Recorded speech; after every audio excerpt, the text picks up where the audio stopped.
आज विधानसभा में दो बिल पेश हुए।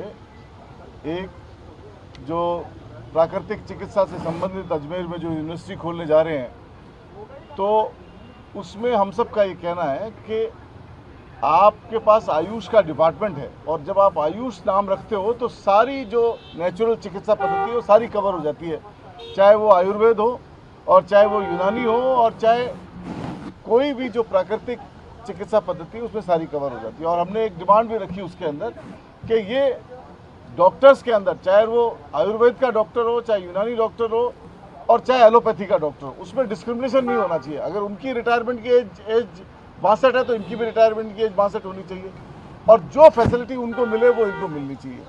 तो एक तो ये बात थी। दूसरी जो पंचायत राज वाली बात है वो बहुत महत्वपूर्ण है, जो बिल लेके आए और जो भैरव सिंह जी ने यहाँ बिल रखा और बिल अप्रूव किया और सबने ध्वनिमत से वो बिल पारित हुआ।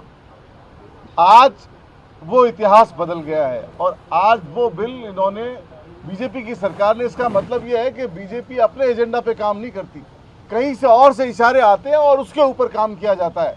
बीजेपी की सरकार द्वारा लाया हुआ बिल आज बीजेपी के मुख्यमंत्री और बीजेपी के मंत्रियों द्वारा उसको रिवर्ट कर दिया जाना, उस पर पलटी मार जाना और नए तरीके से बात करना, इसका मतलब ये है कि किसी और के इशारों पे काम होते हैं।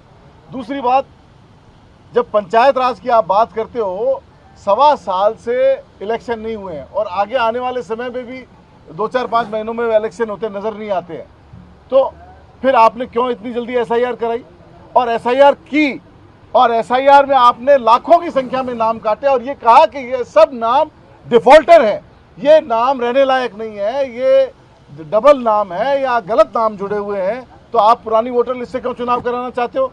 जब आप चुनाव करा रहे हो तब तो आपको पुरानी वोटर लिस्ट चाहिए। पंचायतों के और लोकल बॉडी के चुनाव में आप कह रहे हो कि हम पुरानी वोटर लिस्ट से कराएंगे और एसआईआर कराते हो तब आप 45 लाख नाम काट देते हो, तो फिर कौन सी सच्चाई है? आप एक तरफ कहते हो कि ये 45 लाख नाम गलत है और दूसरी तरफ कहते हो कि हम 45 लाख नाम जिसमें जुड़े हुए हैं उनसे चुनाव कराएंगे। क्यों नहीं नई वोटर लिस्ट से चुनाव कराते?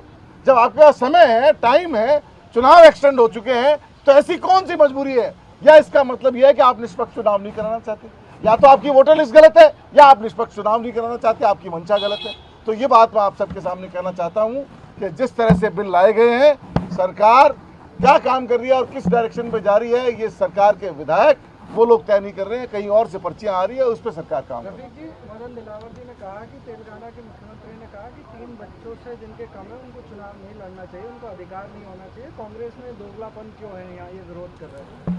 ऐसा है कि जहाँ तक मदन दिलावर जी का सवाल है, वो कुछ भी कह सकते हैं सदन में, उनकी बातों को कोई भी सीरियसली मत लिया करो, क्योंकि वो शिक्षा मंत्री हैं, शिक्षा मंत्री और पंचायत राज मंत्री हैं, वो शिक्षा को छोड़ के सारा काम करते हैं, शिक्षा का बात नहीं करते हैं। ऐसे ही जब वो पंचायत राज की बात करते हैं तो पंचायत राज में के अंदर क्या उनको काम करना चाहिए, उस कामों को छोड़ करके सारी बात करते हैं, तो उनकी बात को सीरियसली नहीं लिया जाए। आपके राज्य की खबरें, आपके शहर की खबरें सबसे पहले जानने के लिए देखते रहें अमर उजाला। चैनल को सब्सक्राइब जरूर कर लें और पाएं हर अपडेट।